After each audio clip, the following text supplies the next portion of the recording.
Do you think your life would be better if you were not a furry? If I wasn't a furry, well, I'd probably be dead. My associate producer, Professor Jacob, he went to a furry convention, and he said that he saw a big STD screening booth. Why do they have an STD booth? There are parties that do happen. It's better to be safe than to be sorry. Would you take your head off, your fur head off, tell the world who you really are, or no? You want to remain anonymous as a furry?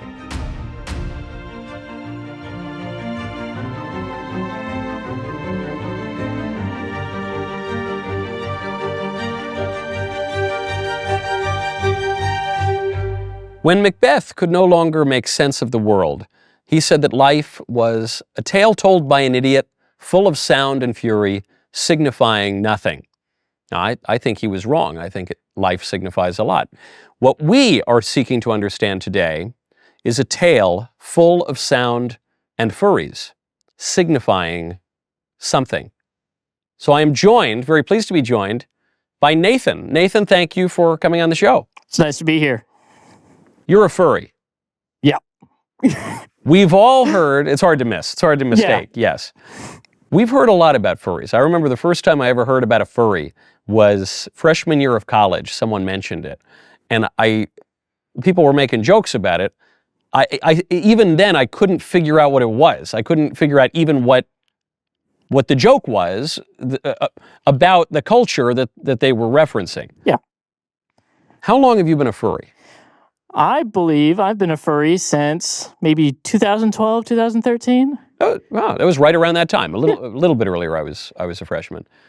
Okay, so this is right when furrydom really started to hit the mainstream. What is a furry? So, furry, it's kind of a blanket term to an extent. It's basically people who like anthropomorphic animals, obviously enough. And it does go from person to person, but for me, that's basically what it is. I have all these different little characters that I made myself, wrote, commissioned art for that I really do enjoy. Some of them are aspects of me, myself, that I want to expand upon. But no, basically, people who like anthropomorphic animals. So this character, this fursona that you're in right now, is named Nathan. Yep. That's not your Christian name. Who is Nathan? Nathan is kind of a shy person. I made him around the time where I was still very much an introvert. Didn't really talk to many people. My eggshell hadn't cracked. And he was kind of just a reflection of me to kind of look at like, hey, this is kind of who you are right now. But through the years, I made Nathan in 2019. I didn't make him all the way back in 2012. He kind of morphed into kind of who I am as a regular person. It's more a persona, just obviously with a bunch of fur. So how has he changed? And therefore, how have you changed? Well, I've become a lot more extroverted. I've put myself out there. Obviously, you're on this show right obviously, now. Yeah. Obviously enough. I've grown a lot more mature since I made Nathan. So you get into this in 2012. Yep. How old are you then? I believe, I'm not very good with ages. It's terrible, I know. I think like 13? I'm 23 right now. You got into this at age 13? Yeah. Well, no, you're 23 right now. Yeah, 23, so 24. So 10 years ago, you would have been 13. That's 2016. So you were like 8 if it were 2012.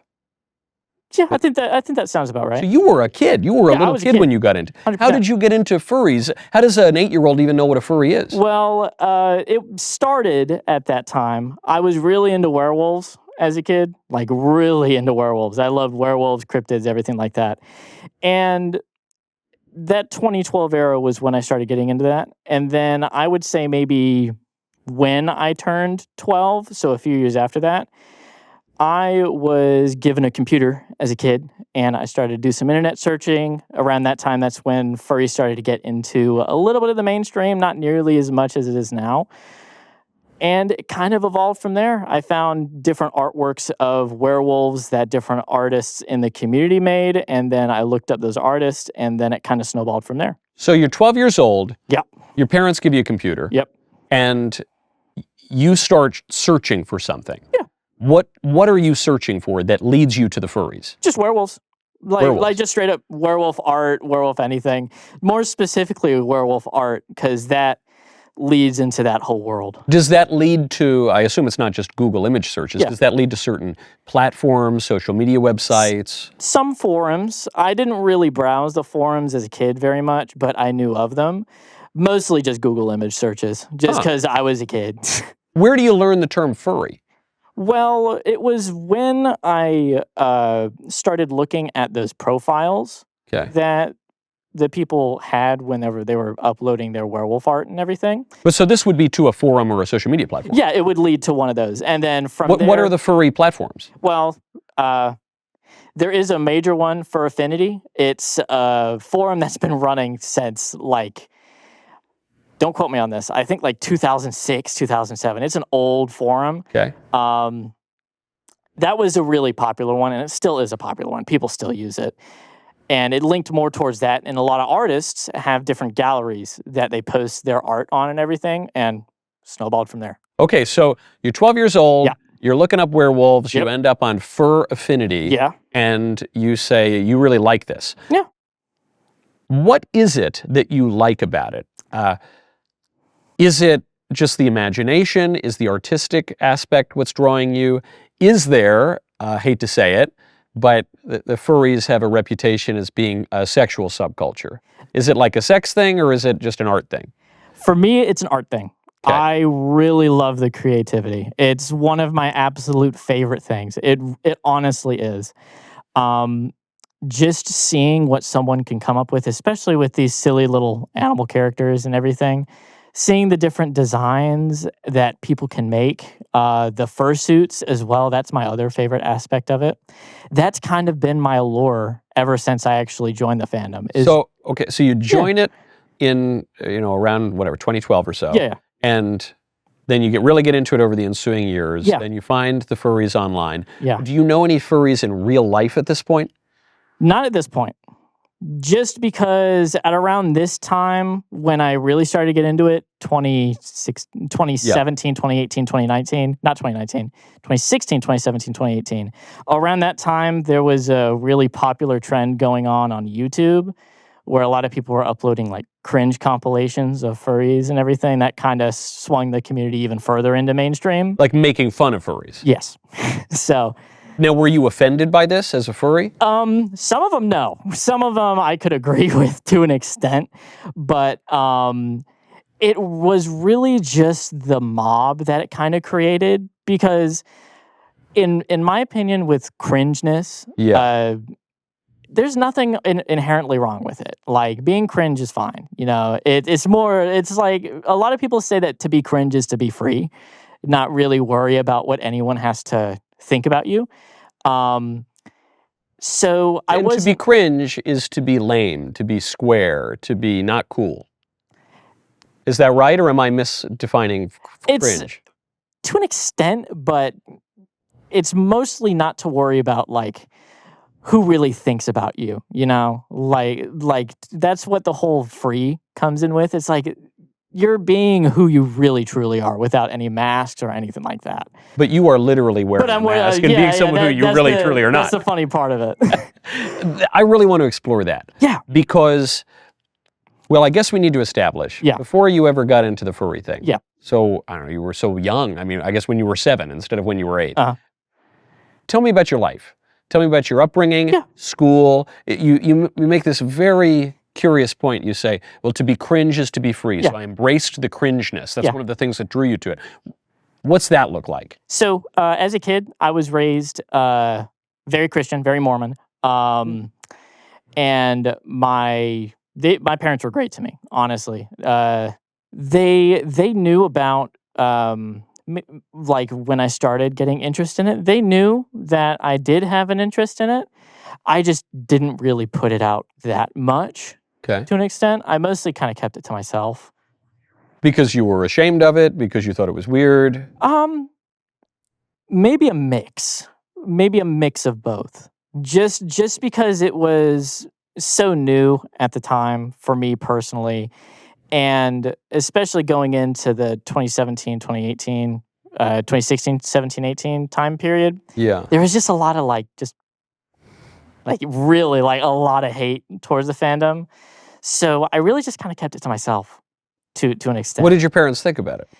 At the time, I was a little too outworldly with it. They thought it was a little weird, so they promptly shut that down to an extent. Some of the not more extreme things that I was thinking, but they promptly shut it down. What do you mean the extreme thing? Like actually thinking that I'm a full blown animal and wanting to be an actual animal and everything like that. You're saying you wanted to be an actual animal? I mean, I was a kid at the time, like young impressionable kid. So I was. But you did think you wanted to be an animal as a kid. I'm talking tiny. Yeah. So I promptly grew past that after some teaching from my parents. When they told you you're not an animal? Yeah, straight up. Why did you want to be an animal, even as a little kid? With I say whimsicalness of everything. Animals don't really have to worry about much of anything, I was going through some rough stuff at this time. Parents were fighting, everything like that. So kind of an escape from that to an extent. Right. For me personally. Right. Do you think that's a prevalent impulse within the furry community, a desire for escapism? More so escapism from as a hobby escapism, if that makes sense. Just something. It's hard to have escapism as a job. Yeah, it's nice work if you can get it. I would say more so just to get away from a job, like your regular hobby. That's how I feel about it. So you're going through a little rough patch as a kid. Yep. Parents are fighting. Mm-hmm. This gave you an escape, not only in terms of something to do or look up online, but this hobby in particular. Is different from my hobby. My hobby is smoking cigars. My hobby is playing ukulele. Your hobby is a little different in that your hobby involves taking on a completely new identity. That's exactly right. Literally, it's just a way to kind of step away from some responsibilities and just be free for 2 or 3 hours most. Film a few little videos, post them online, and then promptly come back into real life. So then, obviously, the follow-up question has to be: is there something about your own true identity, whether we're talking 10 years ago or today or for any other number of furries, is there something about one's own identity that feels uncomfortable, issues you don't want to deal with, parts of yourself that maybe you don't like as much, that leads one to take on a totally new fursona, not just a different personality, but even a different species? Yeah. I don't, it's a case-to-case thing, just because people are obviously so different, and I can't speak for everyone. But in your case? But in my case, I wouldn't really, I would say a little bit so. When you say you were having a rough go of things and you didn't really like it, and so you wanted to escape. And in this case, in the furry fandom, you're escaping not just to a little hobby for a bit, but into a totally new identity. That would seem to imply that when one has that impulse, it's because there's a part of your true identity, or multiple parts of your true identity, that you're uncomfortable with, that you don't like as much, that you haven't quite worked out. Not really for me personally. It really is just going into a whole different world outside of the real one. But I guess the question is, why would you want to do that? Meaning, I like the real world. The real world's tough. There are problems. People go through bad times. But I really like the real world. I don't want to go to a different planet. People say we could go take over Mars. I don't want to go to Mars. I like Earth. Some people want to leave their families. They want to leave their country. But I really like the real world. I enjoy living as myself. So if someone's going to live, even for a couple hours a day, as someone else, that would seem to imply they don't like the real world as much. Am I wrong in that conclusion? To an extent, responsibilities are tough. Work is hard, It's tough to get the day by day, So I would say just a little bit, but not in the sense of I don't like myself. Because in very recent years, I've become very comfortable with myself, Hmm. improving upon my health, everything like that. It's been pretty good. This is just something Yeah. something that I do. So then previously, Yeah. before you improved your health or Yeah, felt yeah. more comfortable, obviously previously then, Uh-huh. you were less healthy or less comfortable with yourself. Yeah. So when did that change happen? How far into the furrydom did that occur? Well, And in what ways were you uncomfortable, if you don't mind my asking? yeah, of course. There was a period of time, kind of as a kid, where I just didn't really feel right. Like I didn't fit in because I was shy, didn't have a lot of friends, everything like that. So, being a shy little kid, I really like writing. So, finding out like furries and everything, and that I can make these anthropomorphic characters like on paper, started making stories and everything like that. Some small short stories, making personalities for my characters, and then kind of expanding upon that. So that was kind of my little form of escapism when it comes to furries, at least when I started. This is only recent. I only got this thing last year. Like The furry outfit. the fursuit, yes. The fursuit. Yes. So how can you be a furry without a fursuit? It's easy. Like anthropomorphic characters, and you have fursona. That's a pretty simple way to become a furry. But isn't the fursona, like for my persona, Yeah. Some of it is immaterial, Mhm. like it's my joys, my desires, my Yeah. whatever. But then part of it's material. Yeah. Part of my persona is I'm a moderately sized Italian-looking guy from Yeah. New York, middle of my 30s. That's part of my persona is physical, is what Yeah. I'm saying. And so if the fursona is even more physical because it involves these fantastical visual images and these characters that you make on paper, Yeah. then how can you have the fursona without the physical part of it? If you show up to the furry convention, how do you do it without the fursuit? Well, I can actually show you a little bit. This is a badge that I had made, and this is actually my fursona. So what a lot of people do is a lot of people will make art of their characters. Mhm. So obviously I've had art commissioned of Nathan. Yeah. Maybe a little too much, a little bit too much money, but that's kind of what people will do is How much have you spent on the art and the costume? How much money would you estimate you've spent on being a furry? It is an expensive hobby. I will put that forward. Could you estimate the number? Or? Well, art, I'll try to estimate it a little bit. I'm going to take these off. I would say I've probably spent like $500 over the span of it because Commissioning art. Commissioning art, pretty much. Recently, this guy, fursuits are expensive. I will put that forward. They are. They are literal walking works of art. That's how a lot of people see it. How much do they cost? Well, it kind of depends. New makers, like super new makers, I'm talking like amateurs. You could probably get one for like $500, and it would just be the head, hand, paws, and then a tail. Okay. There are different categories to fursuits when it comes to it. So I'm wearing a full partial that's arms, sleeves, hand paws, feet paws, and a tail. They, on the higher side, average like $4,500. And on the lower side, which is what I was, because I got mine from a newer maker, like $1,600, $1,700, which is a good. It's a lot of money. It's a lot of money, but it is in the grand scheme of fursuits, it's a really good price actually. So you're saying the highest they go is $4,500? Not that high. I would say the highest that I have seen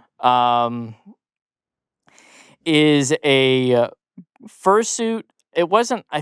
I think it was pre-made. I'm not sure, but a lot of artists, what they'll do is they'll do auctions for their different either artworks or fursuits. I think I saw one auction for like $2,500, like $25,000. $25,000. Yeah, a lot of money, lots of money. That's for the Gucci fursuit. Yes. That's got to be for the top of the line. These are like Seville Row fursuit. They've been part of the fandom since like 2008 minimum. You keep calling it a fandom. Yeah. And I think I'm a Yankee fan. I was watching the Yankees last night. And you know what? When I was a kid, I had Yankee jerseys. I don't anymore. I have a bunch of Yankee hats. Mm-hmm. So there's a little part of it. But I don't wear the whole uniform and swing a bat. And, but it seems to me when you say you're a fan of something, mm-hmm. it seems like what the furries do is more involved than just being a fan. Yeah. Furry fandom is just what it's been known for a long time, and that's kind of just how everyone refers to it as.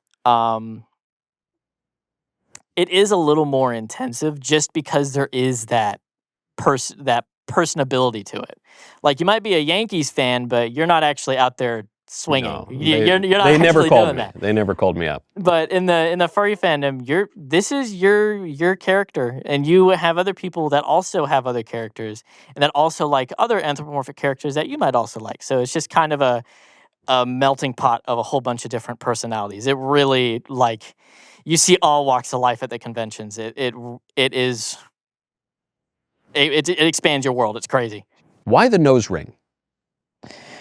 I thought it would add a little bit of character to it because his eyes are blue. So you have the blue nose ring, so it kind of makes his nose stand out. It does. I have a theory. I did a deep investigation on it. Yeah. That all young women who have the nose ring in the middle, the bull nose ring, are not in a good place. The little side nose ring for girls is sometimes okay, but the bull one, I find the girls have problems.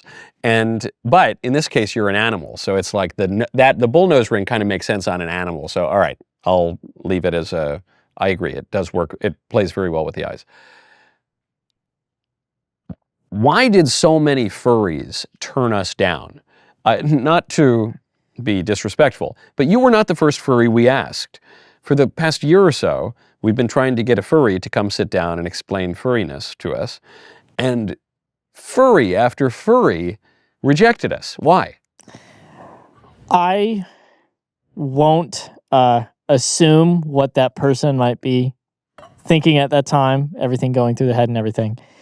It might be just because DailyWire, as an example, is such a right-leaning organization that I think that might have just been a turnoff, just in general. Because, like you mentioned, and I am... Because most furries are left-wing. Yeah, that is a fact. Yeah. They're not. I don't think there's a single furry in President Trump's cabinet. Or maybe we wouldn't know if there were. Who would be the most likely to? I don't know. Marco Rubio has all sorts of roles in the admin, but I don't think he's a furry. Who wore the Easter Bunny outfit? Well, questions that I will think about after our interview. We'll get back to hearing more about that furry in a moment. But first, if you're enjoying this, do not let it end with this conversation. Tune in to the Michael Knowles Show every weekday, Monday through Friday. Stay informed daily on the most pressing political and cultural stories. Listen on Apple Podcasts, watch on YouTube, or get the best of both worlds on Spotify, where you can watch, listen, even jump into the comments. I will see you there. Now, let's get back to hearing what happens at the furry convention. When my associate producer, Professor Jacob, was going around to try to get a furry to sit down for this interview, he went to a furry convention. And he said that he saw a big STD screening booth right there in the convention hall. Now, when I go to conventions, the Republican convention, which I don't know, maybe it should have. When I go to, I don't know, a music convention or a cigar convention, there are no STD screening booths.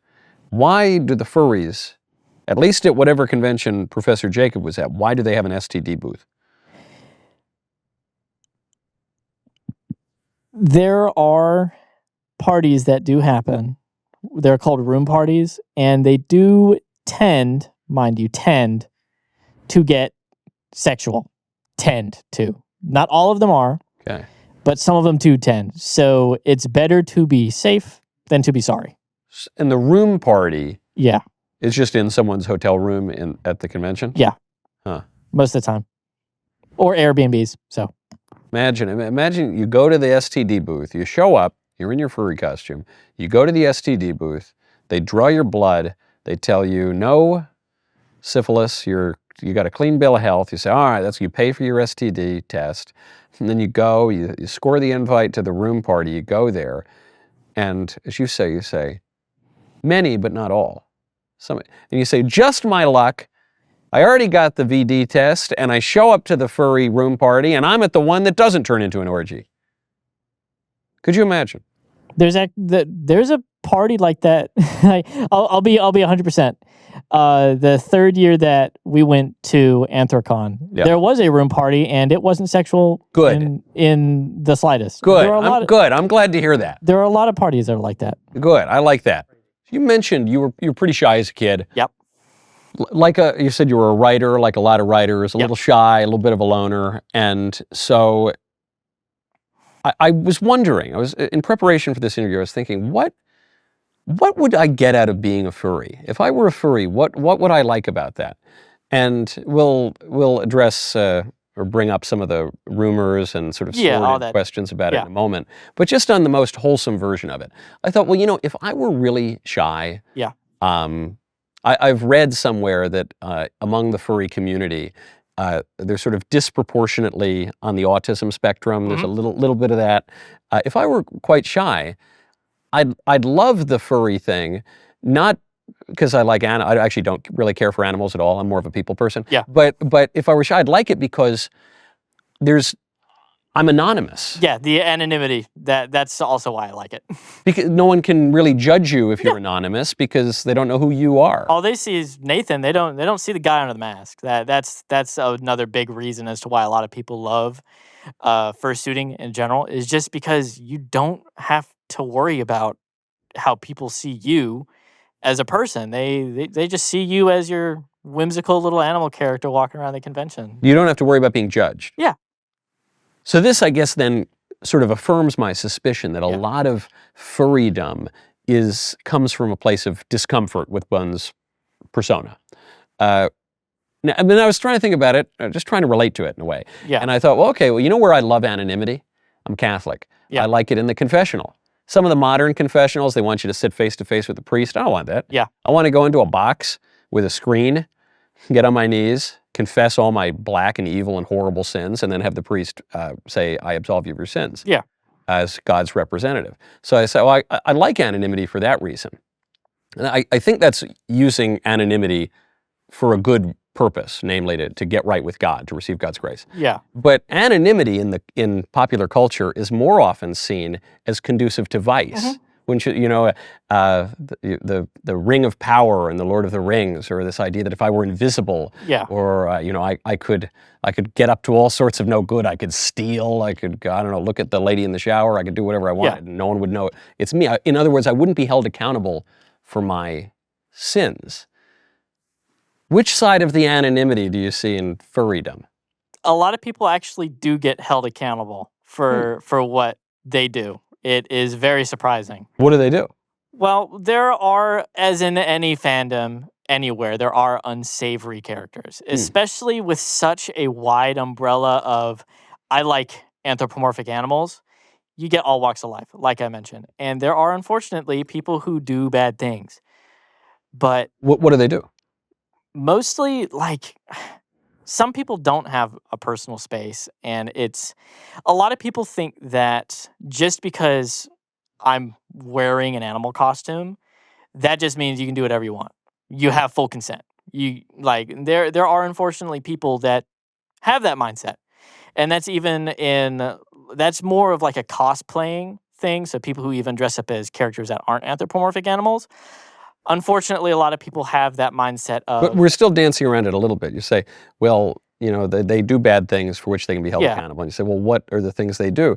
And you say, well, they don't have personal space, so they feel like they can do whatever they want to do. But I guess not to be lurid or sensational about it. Yeah. It's a bit of a sensational conversation. But what are we talking about? What are the bad things that go on at the furry convention? Well, there isn't a lot, I will say. Obviously, you're going to have that person who is very antisocial and touches up on someone. I'm gonna be straight up. Like that does Goes and gropes a puppy or something, like a well, human puppy, like a furry. like a person. Yes.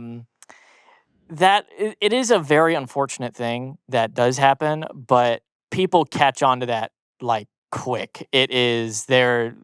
People get banned like almost instantaneously when stuff like that happens. And it is unfortunately a problem, but it's addressed pretty much instantly. It's just people do unfortunately have that mindset of you're wearing an animal costume, so that must mean that I can do whatever I can do what I Right. want, you know. Right. It's an unfortunate thing. It really is. That you're anonymous. Yeah, it's funny. One thing that happened when I got my show and I had a little bit of a public profile, one thing that and it was nice, you know, some people come up on the street, they say, hey, I like the show, or whatever. That's real nice. But then I said, well, hold on, now I can never be rude to a waiter. I'm never rude to waiters. But I said, even if I wanted to be rude to a waiter, I can't be, because there's a chance that someone sitting at the other table is going to know me from the show, and then I'm going to get a bad reputation. So even if I wanted to do something bad, I really can't do it in public. And you're now in the age of mass surveillance and constant interconnectedness, we're kind of always public. And so I said, so now I really got to watch myself. Because I'm, to whatever degree I am, a public figure. And then I said, oh, that's too bad. And then I thought, wait a second, that's not too bad. That's actually a good thing. I say, I'm really glad that I have a little bit of a public profile, because that actually impels me to behave better. Because I shouldn't be rude to the waiter. And I shouldn't do something I ought not to do. And so actually, that's kind of a good thing. I actually don't really want to be anonymous, almost ever. If the anonymity is breeding some kind of bad stuff, and the anonymity for the furry community is ubiquitous, is that a moral hazard of the furry fandom? Personally, I just don't think so. Just because the fursuits are so like in your face, you know, like So identifiable. yes, identifiable. okay. Almost every character is going to be unique, and people are going to recognize the little stuff about your suit and be able to point you out. But you could just get a new suit. Some people do that. You got to be rich, I guess. The suits are expensive. Yeah, you do have to be But you could get a new suit. You could. It's like in a video game, you start over. But in regular life, you don't get to start over. And exactly. People have unfortunately done that in the past, but they get very, very quickly found out who they were. It's actually kind of surprising. So when people in the furry world do non-consensual sex stuff, they get zapped. They're out. They're out of the convention.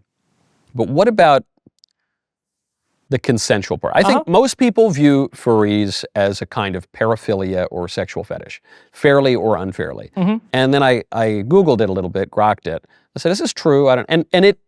There are some weird sexual stats on it. From what I could see, I don't know how reliable the surveys are, it's quite gay, in as much as I think it's only 10% of self-identified furries identify as straight or heterosexual. And the rest of them, it's not that they all identify as gay, but they all identify, or 90% of them identify as bisexual or pansexual or other sexual or gay or lesbian or whatever. So it is, compared to the general population, overwhelmingly LGBT. Are those stats correct? Yeah. Those stats are actually from, there's a actual research group in the furry fandom itself at Anthrocon, largest furry convention in the world. That's the one that I go to a lot of the time. They host surveys. They'll have like little pamphlets that people can fill out. They have a QR code. So these are like actual statistics. So that is very, very true. Yes. Why is that? If this were just, as you said earlier, it's not really a sex thing, it's more about the art. For me personally. For you personally, okay, fair enough. So for furrydom as an interest, if it were just about the art, you would expect I guess artists are a little light in the loafers sometimes, but you would expect the sexual identity aspect to basically match the general population. In this case, it's as far away from the general population numbers as it's possible to be. So it would seem that the sexual identity is a big part of it, which I think lends some credence to the popular view that this is largely a paraphilia or a sexual fetish. I will say that it is prevalent. It is, like, just straight up. But it's not as, I would say, trying to find a good way to explain this. because you're not wrong. The convention does not the convention. Oh my God, The conference or whatever. Yeah. the fandom does have roots in that aspect. It does. One of the a primary aspect that a lot of people point the furry fandom towards is, I don't know if you'll recognize this name, Fritz the Cat, a comic strip from like the 70s. Oh. Yes. Yeah, vaguely. Yeah. Vaguely. That's what a lot of people also point towards as what kind of, that whole era, 70s, 80s, the comic strip era, Yeah. Garfield, Fritz the Cat, everything like that. That's what a lot of people attribute towards furriness kind of getting popular. And then you had the internet in the 80s and then forums in the 90s. So people who like that stuff got together, talked about it and everything like that. So there is definitely roots in it. And it is prevalent, but it's not to a point to where it's everything. But I'm the connection I'm having trouble making is, okay, sure, there are these comic strips that people like, Garfield or whatever. And since I'm a conservative, maybe I'd have to go back further. If I were a furry, I'd have to be like Flip the Frog, maybe Mickey Mouse. I don't, maybe. But okay, so it's they like these comic strips, and you say so. Therefore, it has the roots in this kind of sexual community. But I'd say, well, hold on. What's the connection between Garfield or Fritz and a sex thing? Well, Fritz the Cat was an adult comic strip. Oh, really? Oh, Yes, okay, all right. yeah, You can see my ignorance of Fritz. Okay. No, you're good. It was. Got it. I think it's Fritz or Felix. I don't remember. Felix, yeah, Felix wasn't a. I don't remember. Was he sexual? I didn't think he was. I don't remember what it was. It was either that or like a movie. I don't remember. Okay. It's an old one though, but. No, that's fine. That's the connection I'm trying to figure out. Yeah. Because one of the big questions that people have of furries is not, we're in mixed company on the internet, obviously, but do these people want to do weird stuff with animals? No. No. Straight up, no. But they might want to do weird stuff with guys dressed up as animals. Maybe. But the connection stops at animals. But the one commonality is we got animals in both of them. And in fact, the defining feature of the furry as a furry is that he looks like an animal. So like for me, I'm a married man. Yeah. 3.5 children, one on the way. And so I don't go out to bars. I don't go picking up singles.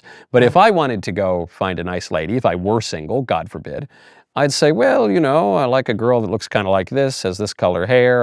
That's what kind of attracts me. And I'm going to look around the bar and I'm going to find that chick. Mm-hmm. But if you're a furry and you want to, go find a fellow furry, necessarily the thing that would attract you to that furry is the animal persona. So I don't think it's a totally unfair leap to take that someone who is attracted to people dressed up like animals might have a thing for animals. It's not an unfair assumption, but widely it's not the case. Okay. People are inherently attracted to the human side. That's exactly how it is. Personalities, everything like that. The anthropomorphic side of the anthropomorphic animal. Yeah. Yeah. Not the actual animal itself, if that makes sense. Okay. Right now, download Hallow to get 3 months free. June is the month of the Sacred Heart, one of the oldest and most beloved devotions in the church, one that feels especially needed right now. This month, Hallow is launching the Heart of Jesus Challenge, a 12-day journey into the love of God, guided by Matt Fradd and Sister Maria Goretti. I know Matt Fradd. I know of Sister Maria Goretti. I personally know Matt Fradd. So much of our restlessness, our anxiety, our longing comes from looking for refuge in the wrong places, in success, in comfort, in control. None of it is quite enough. The Sacred Heart of Jesus reveals something different, a love that is deeply personal, that knows you by name, that does not flinch at your worst moments, and that burns for you even when you've walked away. This challenge draws from Scripture, the witness of the saints, and themes from Matt Fradd's book, Jesus Our Refuge. It invites you to move beyond simply knowing about God to actually encountering His love. We'll confront the reality of sin together, not to shame ourselves, but because only when we see clearly can we truly receive mercy. And God's mercy is waiting. We will also look honestly at the false refuges that we run to, the things that promise peace, that leave us more restless than before. We will learn day by day what it looks like to surrender our hearts to the one whose heart burns for us. Right now, head on over as the United States bishops are consecrating our country to the Sacred Heart. Entrust your heart to Jesus today. Download Hallow for 3 months free. Join us for the Heart of Jesus Challenge. How This is a little far afield.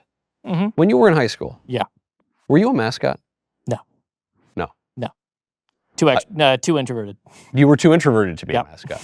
I wondered if being a mascot Uh-huh. was kind of a gateway into furrydom. I would probably say so. People It like is. different like baseball mascots and everything. I would say maybe. Huh. But you were too shy, too introverted. So you had these friends on the internet. Yeah. You then meet them at the conventions. What do you do? Uh-huh. I think I was at a political event once in Washington, D.C. I was speaking. It was at a conference hotel. Yeah. And as I'm leaving, Uh-huh. I think a furry convention was coming in. And so I was going to get my car, but I saw it. I said, I think this is a furry convention.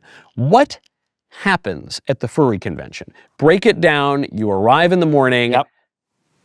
Hour by hour, what Yeah. do you do at a furry convention? Well, I will base mine off of Anthrocon. Okay. Just because that is the one I'm most familiar with. I have gone to some smaller conventions, but as soon as you get to and Anthrocon happens in Pittsburgh, Pennsylvania. It's been happening there since 2008, 2009. It's a long-standing convention. That's why it's the biggest one. When you arrive at the David O. Lawrence Convention Center, you're in a line for I think the worst it was for me was like 2 hours. It's bad. 2 hours to get in. Yeah, 2 hours to get in. 2 hours to get registered. How many people are at this convention? Well, this one last year, I went last year. 18,700. So, yeah, a lot. That's a lot of furries. A lot of people. Yeah. How many furries are there? You can't put a number on it. You just can't. It's just such a wide term. Huh. It's a very large convention, and you've got Anthrocon, 18,700, FWA, which is one that happens in Atlanta, Furry Weekend Atlanta. I think 17,700, maybe 17,500. Now, is it duplicates or people going to multiple conferences? People go to multiple conventions, but it also is region-wise. Obviously, Pittsburgh, Eastern, FWA, Southern. Okay. And then there's another one, MFF, Midwest Fur Fest, happens up in Rosemont, Illinois. So then you have Midwesterners going to that one because it's just right outside of Chicago. Okay. And what do you do?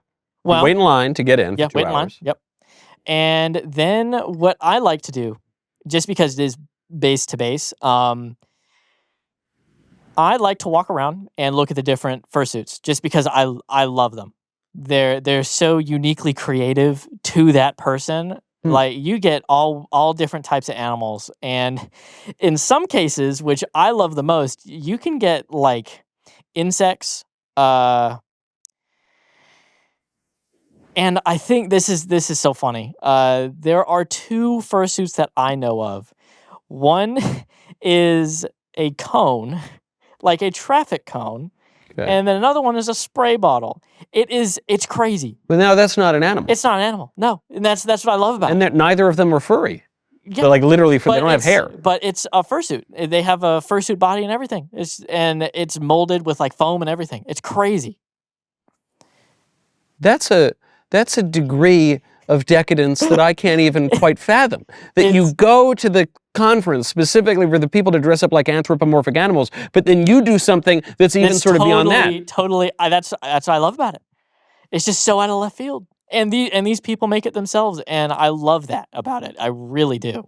So you like to go around and look at the different fursuits because you say they are so tailored to the individual person. To a lot, in a lot of different ways, they are very representative of that person. So then it seems to me what you're saying is what you're interested in is not so much the fabric or the hair or the colors, but you're interested in the person who made it. Yeah, the designs, the animal that they decided to choose, and if I wasn't... But I get my question specifically is, when you say they're so tailored to the person, that's what interests me. I guess I'm asking, are you more interested in the costume or the costume as a conduit to the person? Conduit to the person. Okay. Yeah. Just because it's like, why did this person choose this animal? Why did they choose these specific colors? And what made them decide to go with whatever they decided to do? That can lead on to so many different conversations with this person. And that's what I love about it. Like, I wish I was a little less introverted when it came to talking to people in fursuit. I'm terrible with it. I don't know why. It's kind of a You mean you're too introverted when you yourself are wearing the fursuit, or when you meet someone else who's wearing the fursuit? Both ways. When I meet someone that's wearing a fursuit that I love, sometimes I won't even go and take a picture with them, even though I want to take a picture. It's just how I am as a person. Why do you think that is? I'm unsure. It's just kind of that anomaly about me. It's so funny. Huh. The obvious answer, I'm not a psychologist, Yeah. but the obvious answer would be that you're a little insecure. I would say so. That's got to be it. That's got to be it. And, as we've already discussed, part of dressing up like the furry is to overcome that to some degree with anonymity and a kind of necessary and performed outlandishness and extroversion. So I guess what's curious to me is, if you've controlled for all of these aspects to overcome your shyness and your insecurity. Why are you still shy? Yeah, I mean, if you're of anywhere you're going to be, if I'm dressed up like a werewolf and with like big giant eyes and a big smile, and I go see the kangaroo costume that I really like, I surely in that environment, if nowhere else, I'm going to go up and pat him on the back. Something I got to work on. It's really just an anomaly of myself. It's something that I've been trying to work on, especially since I started posting my fursuit and everything. I've tried to overcome that gap, and I've been making strides. I'm excited for Anthrocon this year just because I do plan on trying to get as many pictures with the creators that I love and try to get pictures with people that maybe know me. Something I'm trying to work on. Because you're a creator now too. This is the weird thing about new media is you're a fan of these other people. Yeah. But if you're posting these pictures on these fora and social media platforms, then some people might be fans of you. Yeah. Just how it works. So everybody's a celebrity. Sometimes. I would say that's a pretty interesting way of looking at it. Yeah. So when you say that what you like about the costumes, when you get, it's 10 a.m. at the conference. Yeah. What you like about them is they tell you something about the person, and that can lead to great conversations with the person. And yes. I say this is making a lot of sense to me. Yeah. Because that means that the fursuit is an icebreaker. For a lot of people. It's an easy way, because I think I love conversations. Yeah. I like conversations with my wife. When I was single, I liked going on dates with girls because I find girls interesting. And this is probably the most missing piece in our modern culture, I really like conversations with my friends, my male friends. Over a cigar especially is great, but I really like that. I say, oh, yes, you made this point the other day, so-and-so, and I was reading a book and it made me think of this. And, Aristotle defines friendship in a few different ways, but some friendships are just of utility. You try to network with each other and help each other out. Some are friendships of pleasure, like you share a common love of cigars or anthropomorphic suits. Yep. And then some are friendships of the good, which is where you are you're both trained in virtue and you're disciplined, and you're contemplating a good together. And Aristotle says this is the highest form of virtue. And so what's curious about your discussion of, seeing the suits to learn about the person, is I'm wondering, is furrydom the friendship of pleasure? Mm-hmm. You just get a thrill out of fur.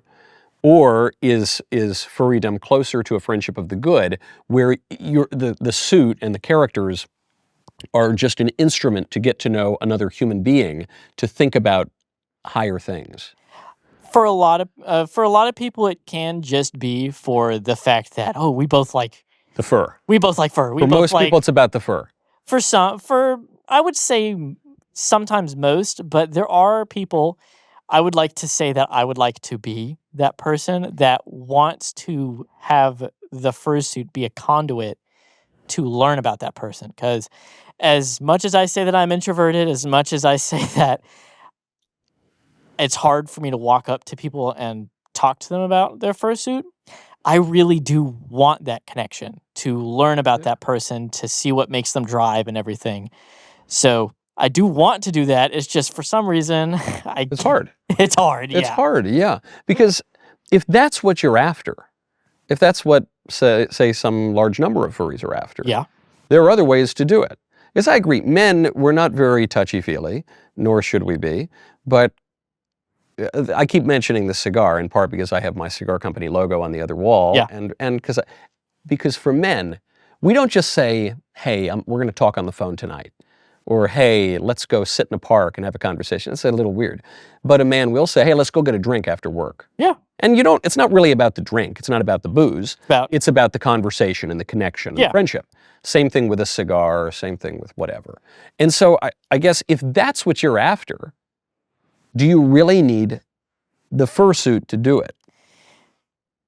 Not necessarily. It's just for a lot of people, and even though I have said it, for a lot of people it is easier with the suit, just because you can make that connection with them. You can ask them about their sona, go on and on and on, and then go past the sona and then start talking with them, as them, Yeah. Yeah, I wonder too if at least what I had read, you can confirm or deny this, that there's a more than a little touch of the tism in the furry community, as autism spectrum people. There are neurodivergent people. Yes. And so I think, look, I run in right-wing political circles that are very focused on political philosophy. I attend the traditional liturgy of the Mass. All to say, there's a little touch of the tism in the communities that I run in as well. And, sometimes a little social awkwardness or something like that. And so I wonder if, with the fursuits, a problem that people who are somewhere on the spectrum sometimes have is that they don't pick up on subtlety. Subtle social cues kind of elude them. It's just part of how it goes. And there's nothing subtle about the fursuit. It's all so obvious. It's like a walking billboard that says, I'm goofy, or I'm somber, or I'm whatever. I like this animal and that symbolizes something. Or I like this animal, it symbolizes something else. Is that it? Is it the fact that it's so blunt, so obvious, that is appealing as a way to make a connection? I would say so. Yeah. Just, sorry. Yeah, no, I would say so, just because it's like, well, there's someone dressed up as a wolf chasing someone else who's dressed up as, let's say, like a fox. Why don't I join in with them too? Why not? And you don't have to worry about, especially in a setting as a convention or a meet or anything like that, you don't really have to worry too much about other people saying, hey, that's a little weird. Little weird. But it's like this entire convention's a little weird. We're all dressed up as animals. Right. This makes me think then of some friends of mine who don't have kids, who like to go to Disney World.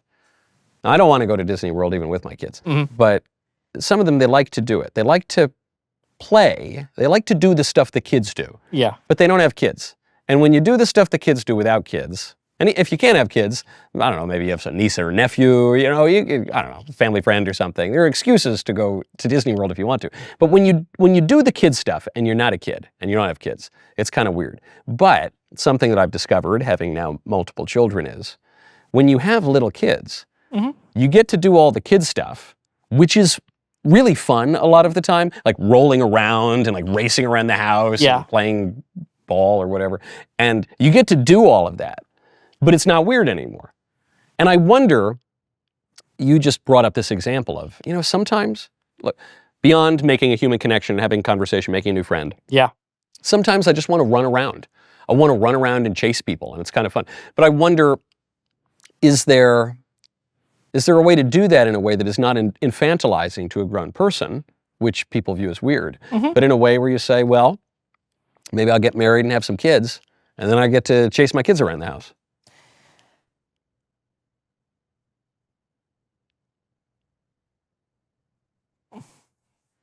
Trying to think of a good answer to that, because that is a very good question. I would say rephrase that one more time. I apologize. You want to do the fun kid stuff. Yeah. but it's weird when an adult does kid stuff with other adults. So have you thought, well, maybe I'll channel that desire and do it in a way that is more appropriate? Meaning, if you want to go run around and chase people and, be goofy, Yeah. you can get married and have some kids, and then you can do it all day long. And then it's not weird. Then it doesn't incur the kind of social opprobrium that it does when adults do childish things. Well, for me, it's in the sense of when people in the fandom do it. It's as long as you're not like going around chasing random people. It's frowned upon. Yeah, obviously. As long as it's two people that agree to, play around, have fun in like a convention center, there's no really issue to it. But people think it's weird. I guess that's my point. Inherently. I'm not saying it's a crime. Yeah. But I'm saying people think it's a little weird. Inherently. A millennial who doesn't want kids is free to go to Disney World, but it's kind of weird. Yeah. In my humble opinion. And so if we acknowledge that there are activities, behaviors that seem to be more appropriate for people at different ages, I guess at a very basic level, does it bother you that people think that kind of behavior is not really age appropriate, that you ought to grow up, basically? I don't think so. It Doesn't doesn't bother bother you? me very much. No. No. Do you think your life, you mentioned you still have these problems, you're still a little shy, you Yeah, still all these I'm things. working on stuff. You're working on it. And you say in some ways the furry thing has helped you to overcome that, but you still have all these problems. Yeah. Do you think your life would be better, that you maybe would flourish more if you were not a furry? Honestly, with all of the sorry, give me a second. With the people that I have met and the conversations that I have had, I honestly don't think I'd be sitting here in front of you. Well, you certainly wouldn't in an interview of a furry. That's Obviously, true. You but- might be you might be talking about the business you started. Yeah. You might be talking about the sports thing that you won. I don't know what you'd be talking. Yeah. You might be talking about the crime you committed. I don't know. You might be who doing knows? something else. Who knows? But you're right. You wouldn't be here as a furry. Yeah. But that doesn't answer my question. Yeah. I meant more as a person. Just because there have been people who have touched my life in a very positive way. Again, in the furry community, you can find people that do have the same struggles as you, and you can relate to that person as a person. Yeah, you guys have whimsical animal characters and everything like that, but you can make genuine connections. And if I wasn't a furry and I wasn't able to make those connections, I don't think I'd be here. Just they have. What do you mean you wouldn't be here? Well, I'd probably be dead. You think you would be dead? I think so. Because you were lonely. Lonely, shy, kind of kept to myself. And I had people be nice to me, have conversations about my characters, want to get to know me, learn about me after talking to them about my characters. It's been very profound, and that is why I have, and I'm sure as you've noticed, I have such a love for this community. I really do, just because it basically has saved my life. Like, just the people, like, dude, no, there are some fantastic people in this community. I'm telling you, it outweighs everything you've ever heard. A good example is the charity outreach that a lot of the fandom does is insane. There are very well-mannered and righteous people. Charity meaning like they raising, set up like furry hospitals? No, you're saying charity like just personal outreach. raising money towards different things. One of my... What do they raise money for? They donate it themselves. No, but I'm saying, what are the causes? Sorry. One big cause that I really liked was last year's I think it was last year's Anthrocon. Every convention, they tend to have a charity outreach that they do. Last year was I think gray muzzles or gray paws, but it was a kennel that housed primarily elderly dogs. Dogs that might not be desirable and everything. And they made it to where during the last years of their lives, they could live peacefully until they die. Are they usually animal charities? To an extent, I yeah. would guess. There have been hospitals though, like St. Jude's, everything. Yeah, like that. yeah. There have been hospitals, but last year's was an animal one like that, and I'm less concerned with the neglected puppies and more concerned, or the elderly dogs, and more concerned with the neglected people. Yeah. Because what you said starts to change my view of things. Yeah. Initially you said, oh, I was a little lonely, a little shy, but I've overcome that. I've been working on that. Yeah. Then you tell me, had you not found furrydom, you might have killed yourself. Most likely. Why? Go into that a little bit. That's a little more than just being a bit shy. There were some issues, like I had mentioned. My parents did eventually end up getting divorced. Sorry to hear that. And then I think what the catalyst for that is my granddad, who I was very close to, had passed from leukemia, and it was just a slippery snowfall for everyone. Everyone was down, and it was a really, really rough period of time. I had spoken to different people with it, both people that I know that aren't in the fandom, and then people that I know that were in the fandom, and they really did help me with that grieving process, both with the divorce and with my grandpa's passing. So it was just a lot at once. How old were you when this happened? I think I was like 15, 16. Yeah, not a good age for parents. Not a good age for all that. No age is good for that, but and that can happen. Patriarch or matriarch of a family dies, and kind of everything starts to unravel. Yeah. So that was it. You would say because of the death of your grandfather. Yeah. And the divorce of your parents, you were suicidal because of that, or was there something else? That was precisely it. It was just a lot all at once.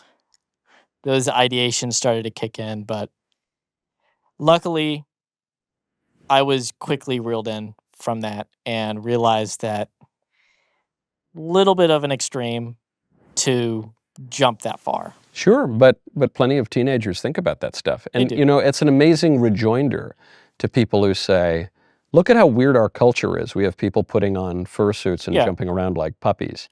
And I say, that is weird. But you know what's weirder is a culture that normalizes and encourages divorce. You know what's weirder is a culture that is increasingly atomized, a culture that loses any sense of moral standards, a culture that can't make sense of suffering because it has no idea of sanctity and grace, and doesn't even really consider man's eternal end, for which all that really matters is consent and individual autonomy. To me, that's a much weirder culture, and probably probably the cause of the culture of guys jumping around in dog costumes. If you want to, do you want to get married someday? I'd say so. Yeah. And, you want to have friends and community and all this. On the one hand, the furry stuff provides you this very niche friend group. But it also kind of isolates you from the more mainstream society. So, would you say you're more or less likely to get married, have a family, have a thriving community, have a whatever kind of good life you imagine, being a furry or not being a furry? I would say equal for both. Just because furry for me is, like I mentioned at the beginning, it's simply a hobby. It's a little more of an eccentric hobby, of course. Yeah. But it's purely a hobby. It can coincide alongside that. There are plenty of people that do have families and kids. But I'll tell you what, if I had a hobby, Yeah. which was collecting My Little Pony dolls, Yeah. and that were my hobby, and I was single, and I start dating a girl, and I mention to her, I say, by the way, I haven't mentioned this yet, I have this hobby, which is I collect My Little Pony dolls. I have 750 of them. That girl, I probably wouldn't get another date. That girl would think that's really weird, and there'd be like a that girl-shaped hole in the wall, and she'd run away. And so now I might find people who share this very niche interest that maybe also is associated with problems, anxiety, depression, kind of weird insecurities, whatever. But if I gave up that hobby and I said, you know, I'm gonna take the lessons I've learned from this hobby, but I'm going to try to channel them, sublimate them into a way that is a little more normal, I bet I would have a better shot at getting the next date, getting married. Or do you disagree? Because I do see what you're saying. You would have an easier time finding someone if you weren't in such an eccentric hobby. Yes. I do agree with that, just because there is that stigma with furry and everything. That is very true. But you can also find people that enjoy this stuff too. Right, you could marry a furry. Yeah. Do you plan to marry a furry? It's crossed my mind.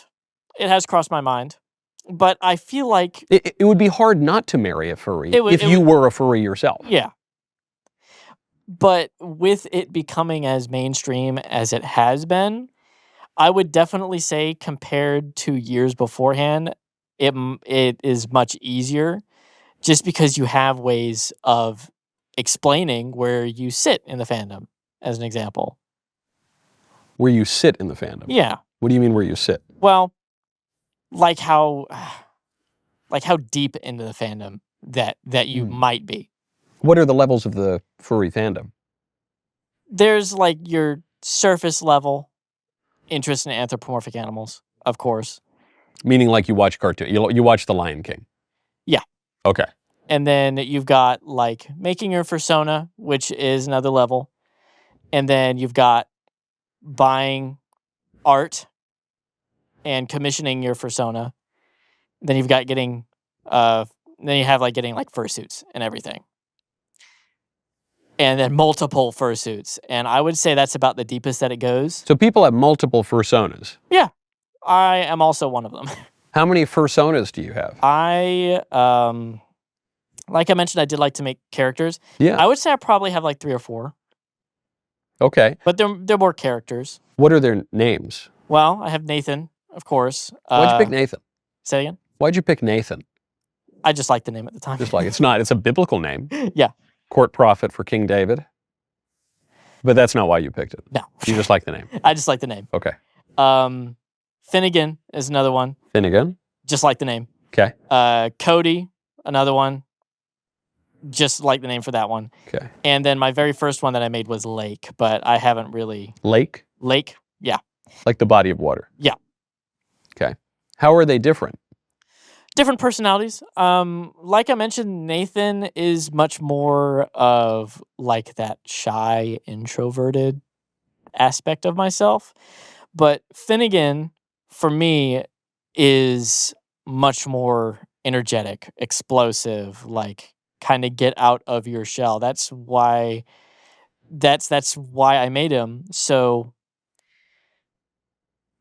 even though I do have that like shyness and everything that I did mention, when I do wear him, I do try to be a little more out there. I haven't had much time with him just because I got him the same time. Finnegan has a fursuit. I did get a fursuit for him. So you spent another $1,200 or whatever it was on another fursuit? Maybe. Wow. Yeah. What do you do for work? I work at a hotel. Wow. That must pay pretty well. Decently. All right. It's the #1 hotel in its category. Oh. I won't get into super specifics, but Can you get me a deal on a suite if I'm traveling? I wish I could. Darn. Okay.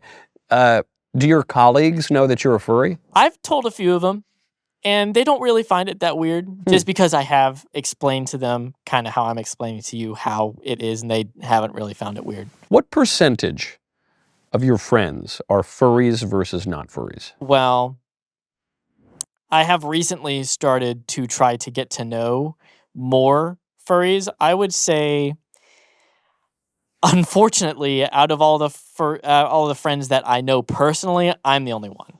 You're the only one. So most of your friends are not furries. All of my in real life friends that I talk to on a daily basis, no. And what do they know that they know that you're Yeah. furry? They don't mind. How'd you get to know them?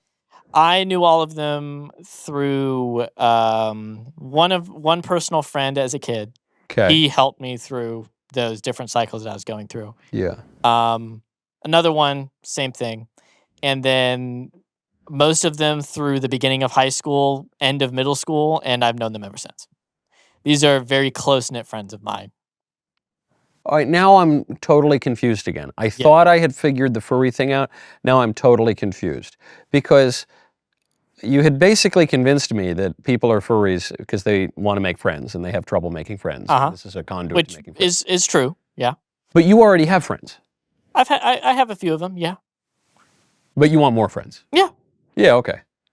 You don't need that many friends, though. This is something look, friendship is very important. Friendship is so important, and we don't take it seriously at all today. Yeah. Now, especially I think after the sexual revolution, there's this idea that either men are not supposed to have any friends, and women are supposed to control the social life of the household, which is, it does happen, but it's kind of funny because women don't actually have friends, because all women hate each other, but that's a topic for another episode. So the idea is the men don't have any friends and they just go to dinner whenever their wife drags them out to see somebody. Or if a man does have a friend, they have to be gay. Because the only reason two guys would ever hang out is because they're gay guys. Yeah. Those are I'm sorry, there is a third category, which is you can sit with other men to watch a football game or something. Mm-hmm. You know, basically you can have some kind of shared pleasure. But the idea that men would ever just sit around talking about their lives or philosophy or religion or something meaningful, the idea that they would do that regularly is kind of out the window. So there's that. But then on the flip side of it, you don't need that many friends. If you have one or two good friends in your life, that's about it. You can't, a friend to all is a friend to none. So you say you want more friends, which is, have you had a girlfriend? I've had one, yeah. One. Was she a furry? No. No. Did she know you were a furry? No. No, you hid it from her. It was that period of time that I mentioned. Dark period. Not that one, but 2016, 2017, 2018, where furry hate was the thing to do. So I just kind of kept it to myself throughout that entire period. And you managed to date the whole time, but you never told her. How much of your day do you spend doing furry stuff? Meaning looking at the art, making the art, thinking about the persona, coming up with the characters, all the way to going to the conventions? Maybe like an hour. An hour a day? Yeah, about that. You sleep 8 hours a day. Yeah. So that's 1/16 of your life you're spending on this. And you probably got to work. Yeah. Let's say you work 8 or 9 hours a day. That leaves 7 or 8 hours a day of free time. You had to eat somewhere in there. So let's say you see your girlfriend for, I don't know, an hour a day, 2 hours a day. That means that you're spending half the time you see your girlfriend on the furry stuff, but you're keeping that huge chunk of your life away from your girlfriend. Yeah. Huh. Have you had a girlfriend since then? No. No.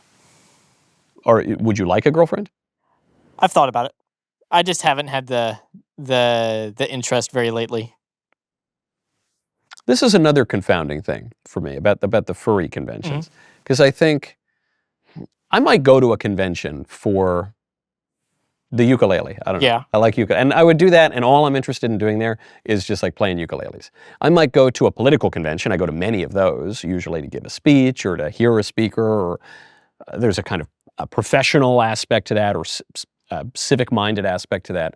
But if I were going to a purely social kind of convention, I would be there to pick up chicks. That's why, if I were, single. That's what I would, if I were there just to meet people and I were single, I would be on the prowl, especially if I were dressed up like a dog.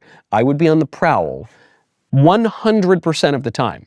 Yeah. But you're not. So we got completely sidelined. All we got to was you wait in line at the furry convention for 2 Yeah. hours. Then you go look around because you want to figure out who made these costumes. Yeah. We're still only at like 10 a.m. So then what do you do for the rest of the conference if you're not chasing girls? Well, there are a lot of different panels that people host, and that can range from completely different topics. It can be something as simple relating to the fandom as fursuiting 101, like how to not have heat stroke when you're in a fursuit. Is it hot? Not right now, Okay. but regularly, especially at Anthrocon in the middle of summer. Yeah. Yes, it gets very hot. So it's basically just like 101s, how to keep yourself safe, how to not have heat stroke and everything like that.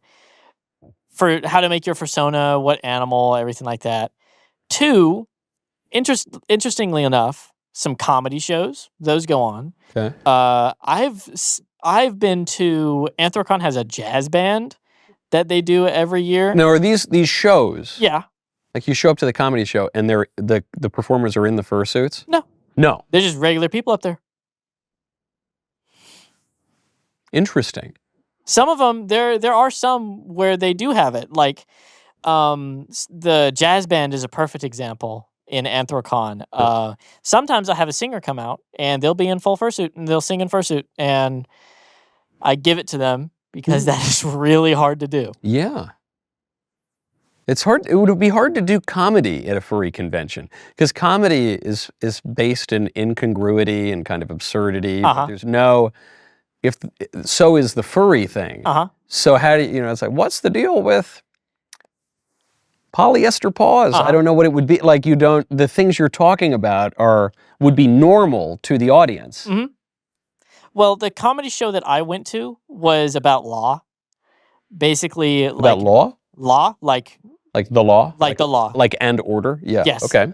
Like different really absurd court cases that happened throughout the years. Like, God, I don't remember one of them, but there was like I'm trying to think what it was. This was 2 years ago, so this is very a lot has hazy. happened since. A lot has Okay, happened so you go to the shows, you look at the art, Yeah. you wait in line. Yep. What else? Well, at night, after you do all that different stuff, go to your different panels and everything. They tend to have dances, and that is my favorite aspect of it. They're raves. They loud music, everyone's dancing and everything, and that's my favorite part. I love that just because for me, being as introverted as I am, I love to kind of just let loose. Not like crazy amount, but just that whole everyone else is dancing, I can join in. And Because I've been to a lot of nightclubs. yeah. And I hate them. I hate them. They're so loud. You can't talk to anybody. Yeah. Everyone's on drugs. I've never done hard drugs. It's all just, and it's like, in my single days, I'm not that tall. So it's like all these like 6'4", Yeah. athletes would, that's more my speed is a little more dinner parties. Yeah. And I like waltzing. I don't know. I don't totally love, bumping and grinding. So you love it. That's what you're going for, is the dance party. To an extent. That and everything else we talked about. Yeah.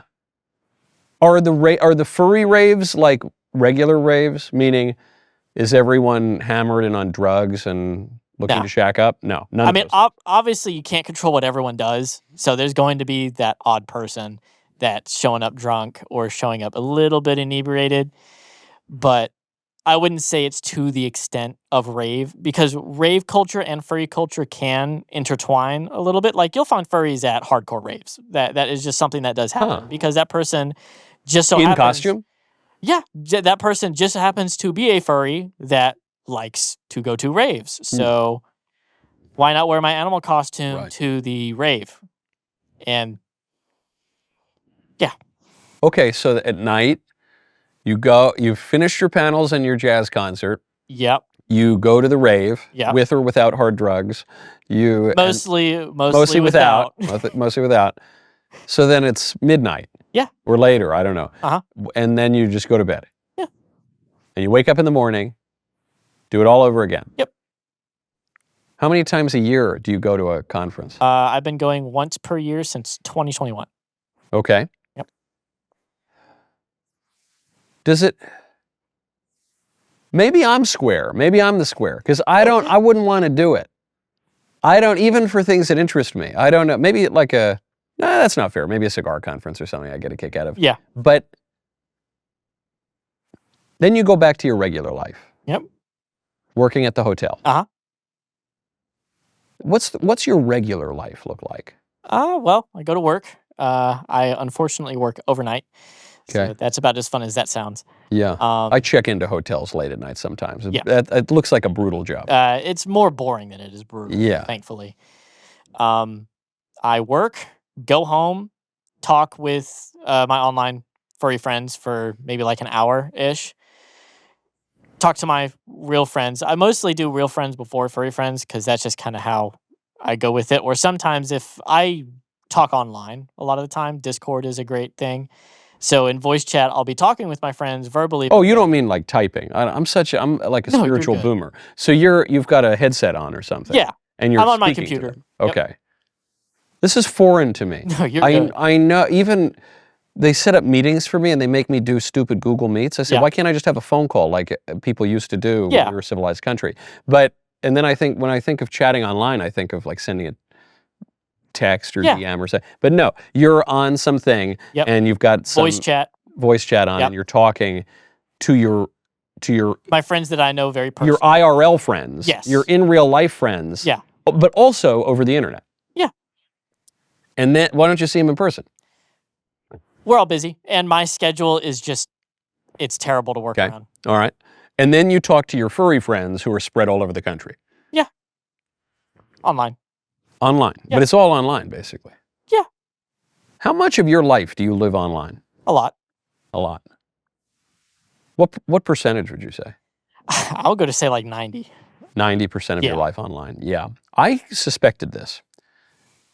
I think especially reading a little bit of the history of furrydom, which you've now affirmed, that it really explodes with the internet. Yes.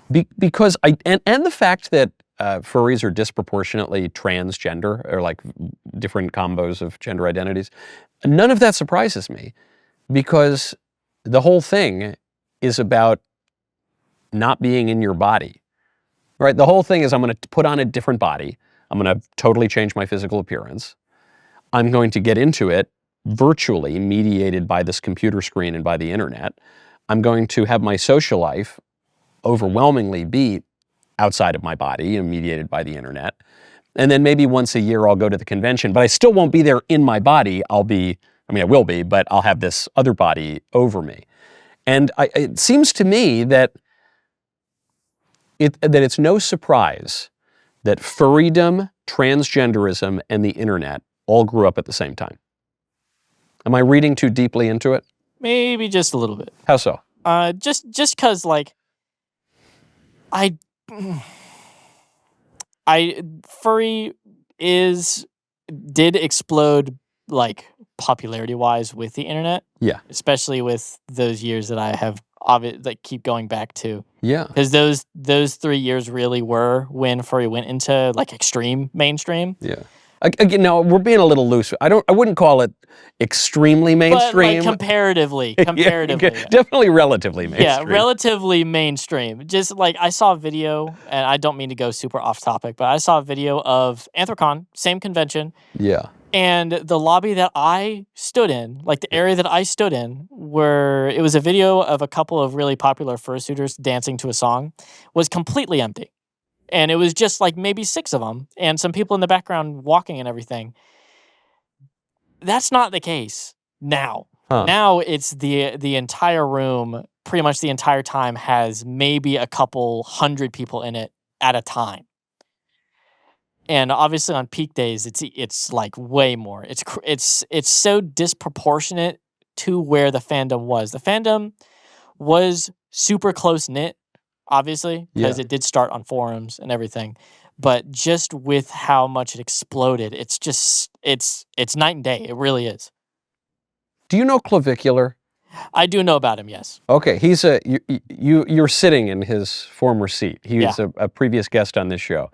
And Clavicular is a looks maxer. Yeah. So he'll inject himself with all these things, hit himself in the head with a hammer Yeah. to look better, to improve his physical appearance. And I can't help but see a little bit of a similarity between looks maxing and the furry fandom. In as much as it's all very visual, it's about changing your own appearance in a way that makes you feel better about yourself, more comfortable, more sociable, helps you to make friends or other sorts of connections. And were furries the early looks maxers? Nah, No. You see no connection between them. I don't. Let me try to explain it further, because I think I made this point to him when he was on my show. I see a connection, getting back to what we were just talking about, between looks maxing and transgenderism. In as much as transgenderism is when a guy tries to make himself look like a woman. But he doesn't actually look like a woman, he just looks like this kind of cartoonish caricature idea of what a woman is. And likewise, looks maxing is when a guy just tries to make himself look like the ideal guy, like a kind of caricature of a big, strong guy, the platonic form of the guy. And now I can add a third category into this. The furry thing is when you try to make yourself look like this character that you have in your head, this ideal character that you've commissioned artists to draw, that makes you feel good about yourself, that you think is attractive to other people. All of it is a kind of suppression of your real self and an attempt to sublimate it into what you would have yourself look like if you weren't born with your own body. Does that resonate at all? Not really. not really. I'm sorry. No. I won't speak for everyone. Yeah. Just because, like I mentioned, the fandom is growing thousands by the year. It's crazy. I'll speak for myself. I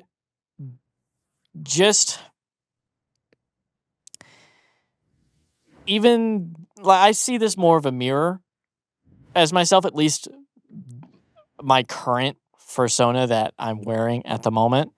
And I don't really see it as me trying to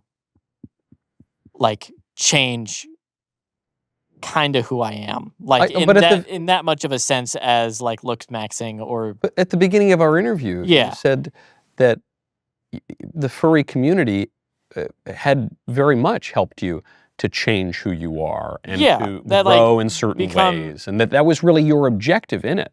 Now you're telling me the opposite, it seems, or am I misunderstanding? No, it's hard for me to explain. Nathan, for me, is what a lot of people in the furry community call a true-sona, which is really just you, but in an anthropomorphic animal form. So as I grow as a person, Nathan grows as a person, and that's kind of what it has been. Meanwhile, with looks maxing and everything like that, you are growing as a person. But I'm trying to... Yeah, I think they're pretty similar. But maybe if you disagree, wouldn't the same idea hold? Yeah, you're working on these things. You're trying to grow as a person, and you have modified your outward appearance to try to reflect and accelerate that. Right? In other words, you, by your Christian name, not Nathan, the character's name, you were kind of shy and not as outgoing. And so now you made this character, Nathan, who's got these big, gigantic eyes and a big, happy tongue hanging out, and is certainly more outgoing than yourself at the time, even if he's shy by furry standards. Yeah. But the character kind of has changed with you, and maybe the character as an ideal has helped to change you along the way. Isn't that what you were telling me earlier? It has certainly helped. Definitely. For me becoming a little more comfortable. Yeah. But that's kind of what Clavicular was saying. I don't want to put words in his mouth. Yeah. But he was saying, basically hitting myself in the head with a hammer. Again, I don't recommend his methods, and I hope he, I enjoyed speaking with him, and I hope he kind of goes on the right path because he's got a lot of talent and skill and stuff, but I hope he harnesses that in a good way that will be helpful to him and others. But the principle is, well, I'm not as good looking. I'm a little shy. I'm not good with girls. I'm not succeeding in the ways I want to succeed. So I'm going to hit myself in the head and the hammer, and I'm going to inject myself with a bunch of stuff. And then I'm going to become that. As I look more like I want to look, I'm going to really become that guy on the inside too. It seems very similar to me. I won't speak for the whole fandom, obviously, but I'll speak for myself. It's not more of I want to look like an animal or anything like that, like looks maxing. Yeah. It's just more of as I develop this personality, this fursona and everything, I develop myself as a person. Yeah. Okay. As I understand that, we're saying pretty similar things, but your mileage may vary. Are there people, to the point you just brought up, are there furries who do want to be animals? I'm not as educated. I will put that full forward. I do not know very much about it. Okay. But there are different subcultures where a person might believe spiritually that they are an animal, but I don't know much about it. Got it. There was a guy years ago, he was on TV, he was featured on TV. I think he killed himself, unfortunately, but he went by the name Stalking Cat. I recognize that. You've heard about this, yeah. That was way more extreme than what I'm talking about. Yeah, well, this guy, he didn't just put the suit on, he modified his body and also to try to look like a cat. But he said about himself the same thing you're describing, which is he said, no, I am a cat. Obviously, I'm just a guy, but I think at a deep level, at a non-physical level, I am a cat, and so I want to bring my body more into line with my true self, which is, of course, the premise of transgenderism, which is my body is one sex, but at some deep level that you can never find, I'm actually the opposite sex, so I'm going to bring my body into line with the opposite sex. And so what you're saying is there is a subculture within furries where they believe that despite, having 2 legs and 2 arms and everything, they believe that in some way they actually are animals. They recognize that they are a person. They do, full forward. Again, I don't know that much about it. Okay. But they do have that spirit animal aspect to them. Again, I don't want to make assumptions about it just because I don't know a lot about it. But that is just what I understand. I will make assumptions. They're totally crazy if they think that. If they think that they're in some way an animal, really an animal, they're totally bonkers. Like, it's kind of the difference, I guess, to use the now, I guess, more mainstream trans analogy. It's like the difference between a drag queen and a transgender. A drag queen is a guy who knows he's a guy, but he just gets a thrill out of dressing up like a lady. And a transgender is someone who's a guy who thinks he's a girl and dresses up like a girl.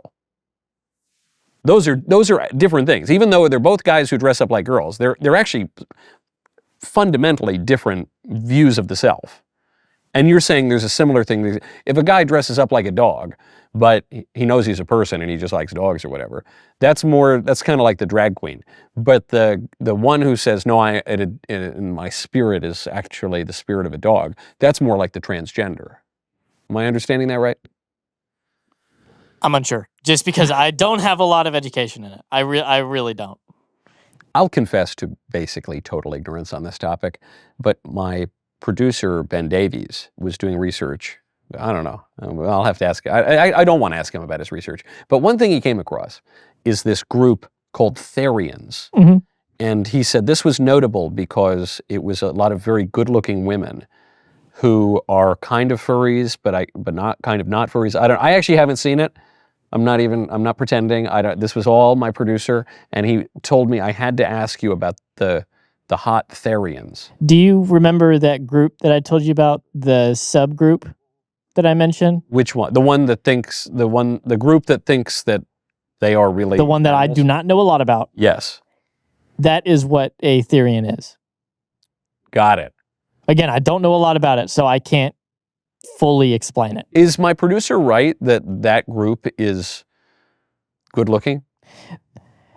There are a lot of good-looking women. Are they better looking than the average furry community? I don't know the answer to that.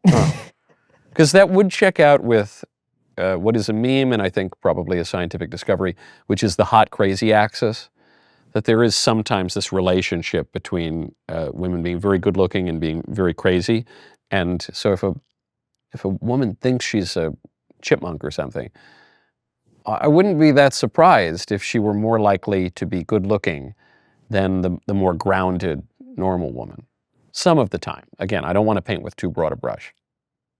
Speaking of the spirit, you mentioned at the top that you were raised LDS, Mormon. Yeah. Are you still that, or have your religious views changed? Do they intersect with furrydom? They don't intersect. And I'm not really that much anymore. Okay. Just because of everything that I went through around that time. So I would say no, not at the moment. Do you have any spiritual inclination? To an extent, like there's like no shot that like I haven't thought about this for a very long time. So I would say not necessarily. Just not necessarily meaning you don't have a spiritual inclination. Not really. Just I haven't thought about it for such a long time. I really haven't.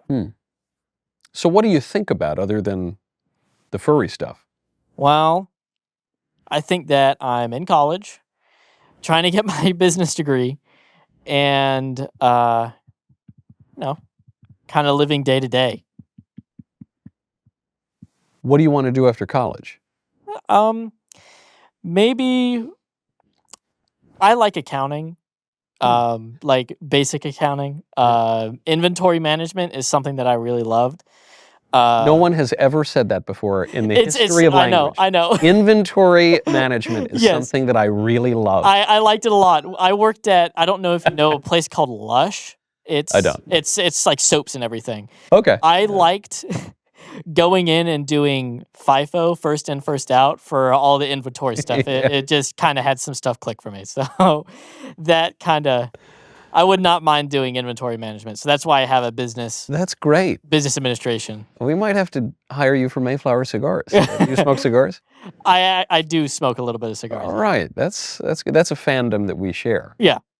Not so much the furry thing.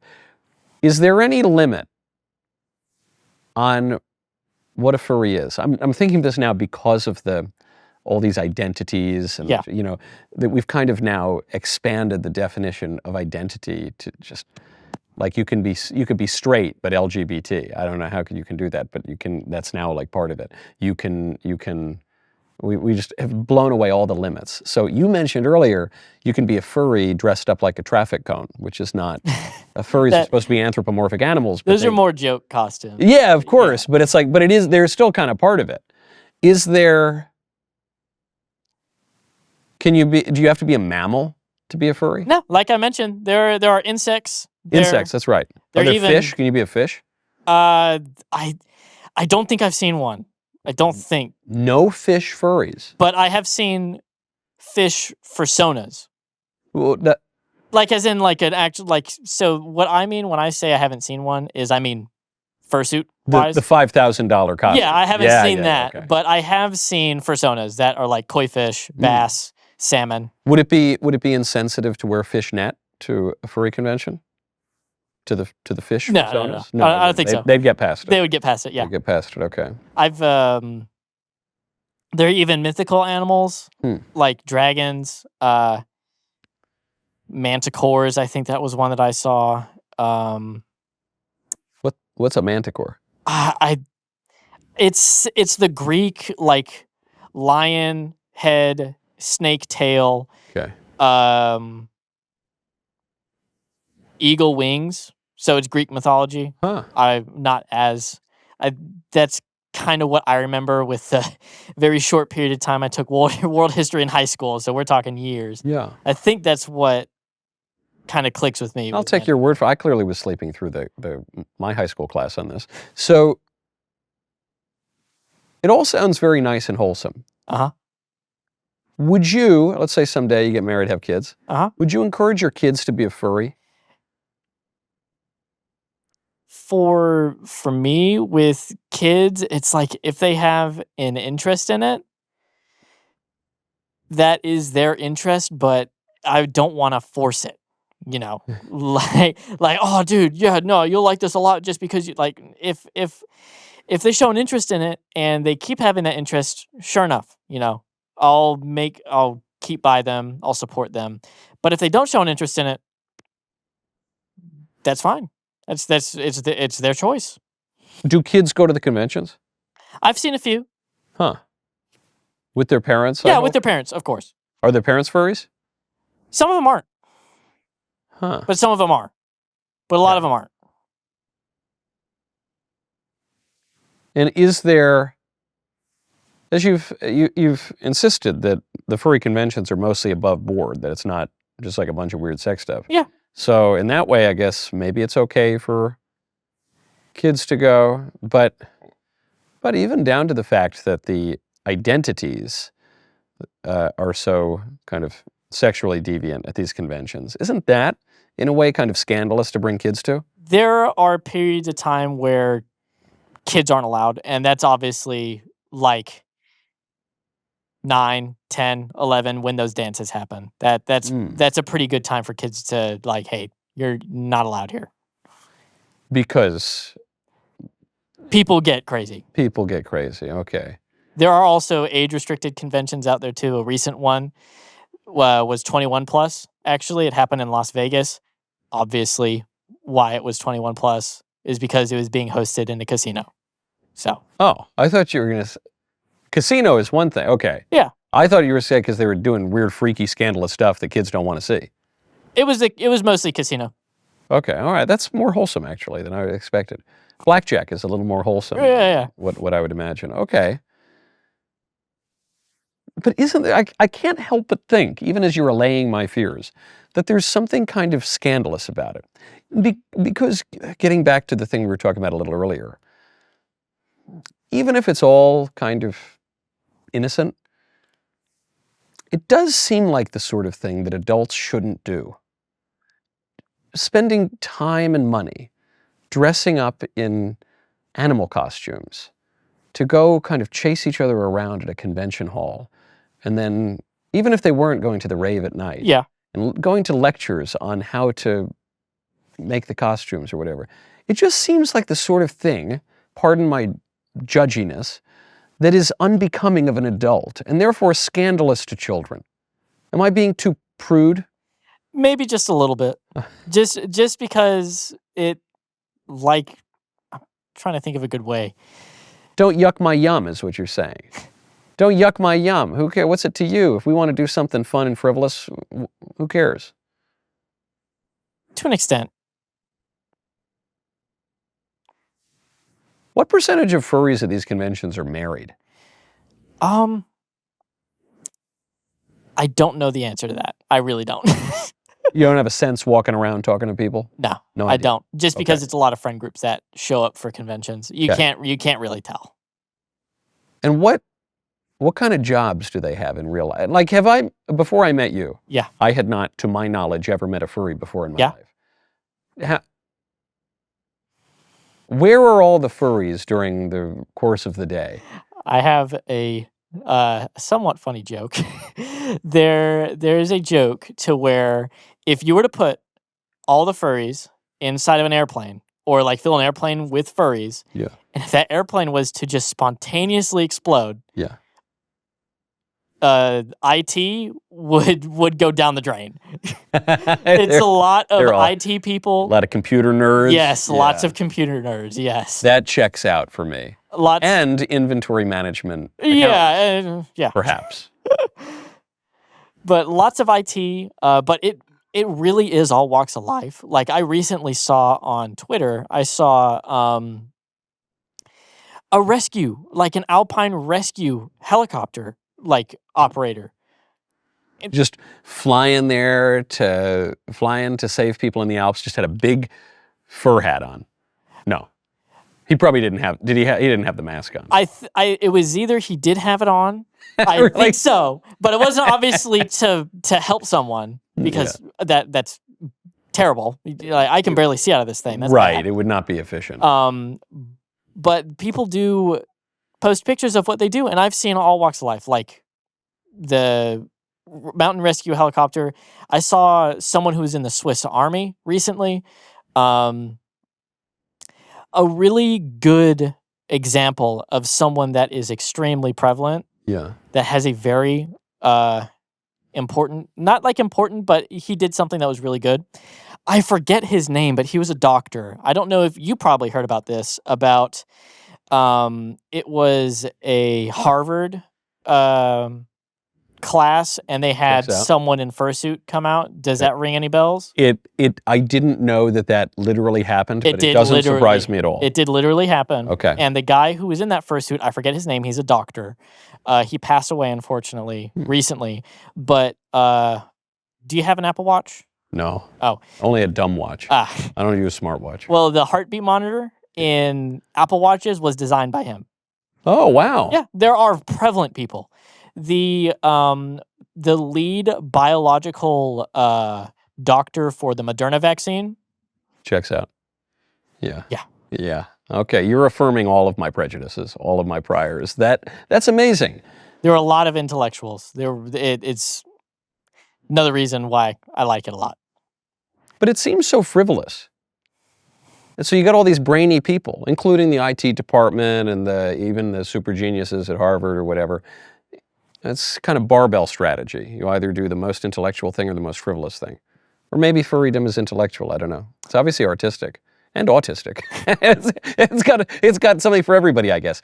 Speaking of, what about politics? Politics? How does it break down politically? I can't imagine there are very many conservative Republican furries. You would be surprised. Really? No. There are conservatives.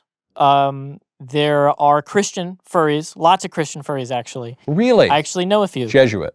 Yeah, genuine Christian furries, yeah. No, I said Jesuit. Oh, sorry. No, that's Sorry. That's a point for that's a cheap shot. Christian furries. Yeah.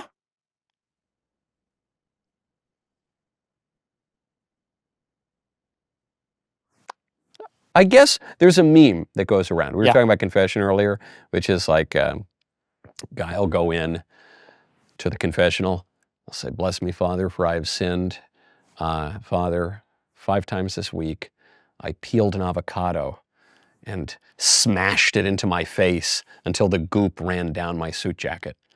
And the priest will say, "Well, that's weird, but it's not a sin. You know, it's definitely weird, but you actually don't have to confess that." Yeah. And I guess what you're describing as the furrydom probably falls into that category, other than maybe it's like a waste of time in some way. I don't know. Maybe not. Maybe people balance their life in a way that it works. So I want it, before we get to the Christian part, conservative Republicans. Yeah. I haven't really interacted much with the conservative side of the fandom, so I don't know that much, but they do exist. I wonder if you could do like a big fuzzy MAGA hat or something on top of I don't know, they compare Donald Trump to like Chester Cheeto or something. Are they open about their politics? Some of them are. Really? Are they shunned by the rest? This is a group that's like 90% LGBT and like tech guys. The tech guys skew lib, in my experience. And you're telling me that some guy rolls in there and says, "Yeah, man, I voted for Trump 3 times. I was at the Capitol on January 6th, and the other furries are going to be cool about it?" No way. Probably not. No way. So are they ostracized? Are they, in as much as the furries are kind of a marginalized community, Yeah. are the conservative Republican furries the super marginalized community? I don't have much knowledge on that. Because you marginalize them. Because you're ostracizing those Republican furries. You're not hanging out with them. Maybe not intentionally. Not intentionally. Yeah, okay. You got to go hang out. If you're going to go to the convention anyway, you have to reach out to the conservative furries. For the Christians, do they talk about their religion? Yeah. There are panels where they host about talking about it. So what do they say? They just meet up with other furries and... No, but what do they say about their religion? Like I would say, the religion tells us, Christianity tells us, to comport ourselves with dignity, right? Christianity tells us to do a lot of things, but part of it is we're to comport ourselves with some dignity, in humility, and we're not supposed to be grandiose or anything, but that, well, I'll quote St. Paul, who says, when I was a child, I did the things proper to a child, but when I became a man, I put away the things that are proper to a child, and I did the things that are proper to a man. It seems to me like playing around in costumes is contradicting that. Or no? Well, people don't do it all the time. No. That's true. I guess I go to Halloween parties sometimes. Yeah. I put a costume on. People don't do it all the time. So How does this relate to cosplaying? Which is something I don't really know much of anything about, but I've seen it, and I'm still trying to figure out even what it is, because as far as I can tell, it's just when you put on a costume and play around. Cosplay is you're playing as a character in popular media. That is the basic definition of cosplay. So, furries are playing characters.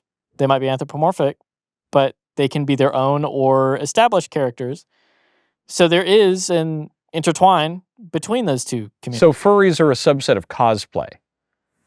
Kind of like a square is a rectangle, but not all rectangles are squares. I would say to an extent, yeah. Okay. Were you ever into cosplaying, or was it just straight to furry? Give me the good black tar stuff. No. As a kid, I had done a tiny little bit of cosplay with a few of my friends, like with my brother's friends, basically. Do you have any other hobbies? I play a lot of video games. I like photography. Photography is a good one. I took photography all throughout high school. I did film photography. I did digital photography. I know a little bit on Photoshop, but I haven't done it in a very long time. But it's something that I really do like, and I still do some of it. You like it, but you haven't done it in a long time. I haven't done it in a while, just because I haven't had the time. But you have time to play video games. You Yeah. have time to talk to your friends on the internet.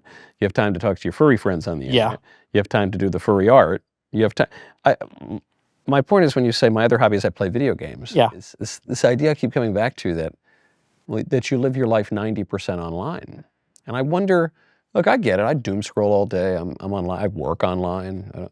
But wouldn't it be better to live in the real world? I find when I put the phone down for 2 days, Yeah.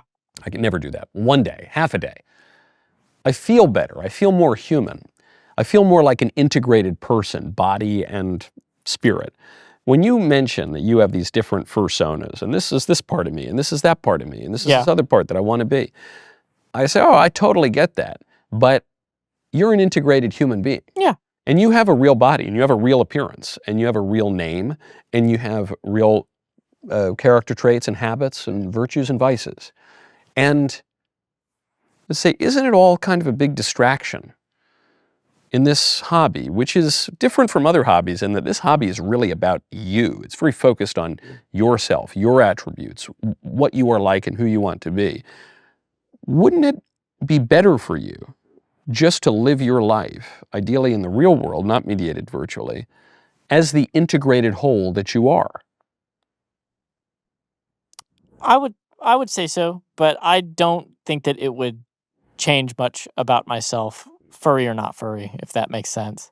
Because I've always been a homebody. I've never been the person to adventure that much. It's kind of unfortunate. Well, if it's unfortunate, then change it. There's nothing wrong with being a homebody. But if you don't want to be a homebody and you don't want to go adventure, then go adventure. What's stopping you? I'm unsure. So go do it. You obviously have money if you're spending thousands of dollars on fursuits. True. You can probably go make it to Italy if you want for that. You can get a coach ticket for like $700. Probably. This really gets to the thematic question, or the question that kind of threads all of them together, which is, I see your observation that being a furry has helped you in many ways socially. You say you would have killed yourself had you not been a furry. So you credit that with helping you to develop in some way. But my question is, is being a furry impeding you now from developing in some way? And are there things that you would like to do that you're not doing that maybe you should devote your time and resources to, and even some of the newfound confidence that you may or may not have cultivated through furrydom? In other words, if the furry suit is an instrument to go make friends, Yeah. could your very presence in the furry community be not something that you regret, but just be something that you're grateful for, that was an instrument to the next phase of your development? All the things you want to do that unfortunately you haven't done. That's kind of how I've been with it. Like,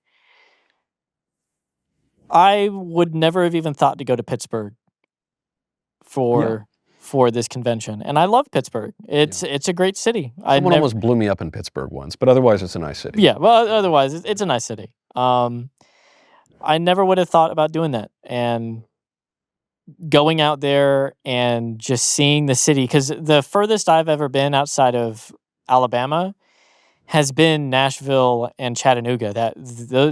That's about as far as I've been. So seeing seeing Pittsburgh itself, it has started to spark that more adventurous side of me. I do want to go out more. I just need to get up and do it, basically. Yeah. Would you go back to Pittsburgh without the fur suit? I would say so. And you'd go to Italy?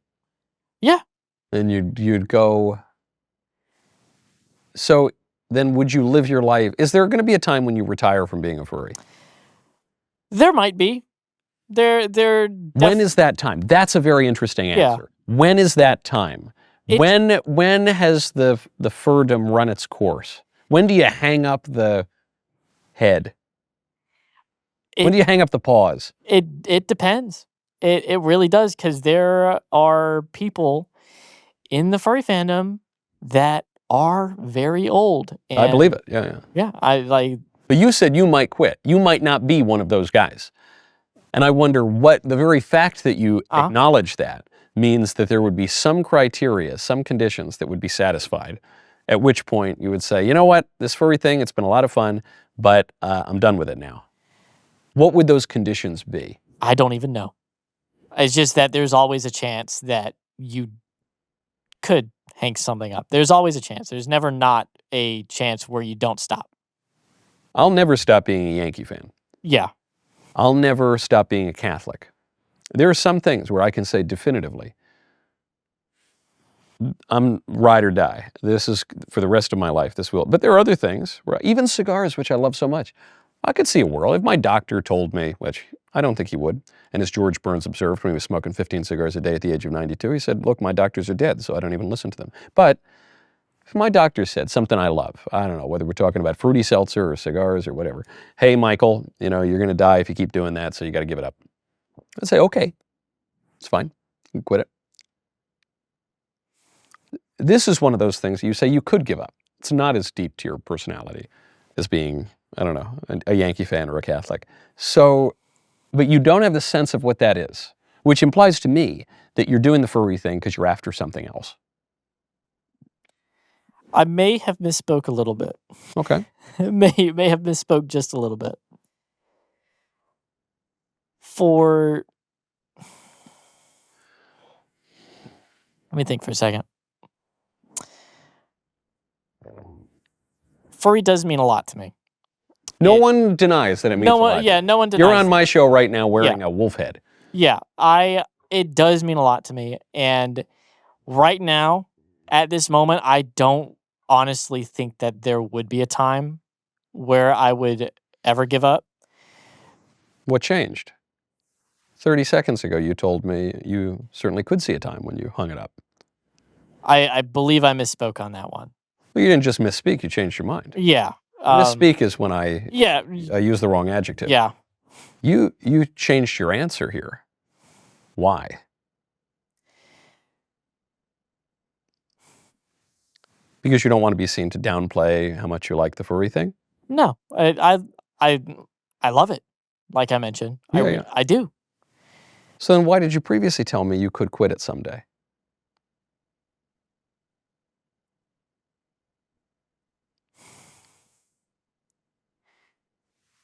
Because I think you probably could quit it someday. I think you told me I think the first answer was the right answer.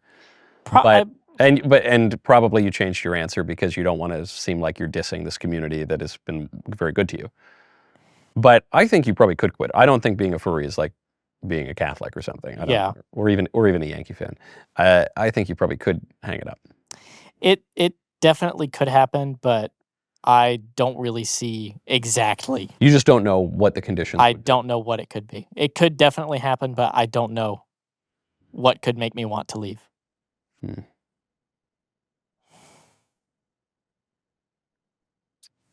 What's the next furry event? Anthrocon, again. That's the one that's coming up again? Yeah. When is that? 1st through the 7th is when I'm going, but it's the 2nd through the 5th. No, 6th. My bad. Are you going to get flack at Anthrocon for coming on this show? I don't think so. That's good. Why not? Because I'm a nice guy. That's why. I've actually spoken to a lot of people about it. And Really? They said this was actually a great opportunity. Good. I'm glad to hear it. Is there anything before I let you go? Yeah. Before I let you sort of scamper and run away, is there anything that you want the world to know about the furries that we haven't talked about over the last 2 hours? Damn, 2 hours.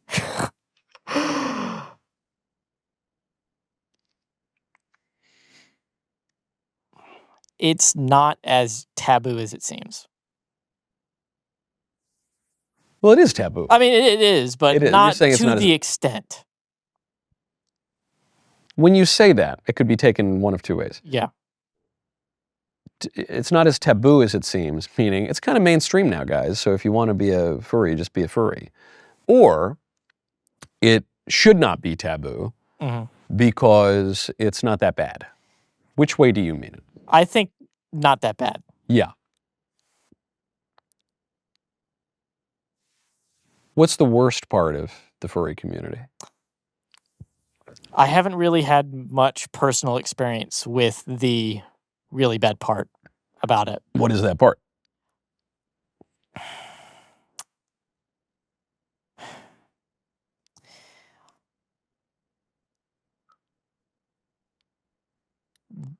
I would say a lot of the super excessive drug use that I've noticed. But that's, again, just me personally. Yeah. But with the rave scene and furry scene kind of intertwining with that is something, but it's not like people are passing out drugs at the convention center. Like, oh, I use this. But you probably need a lot with those big snouts, It's very hard. Yeah. I mean, you would need at least probably a couple of pounds of cocaine to get all the way up the fursuit snout. So I could see how drugs could be a problem. It's an issue, but yeah, it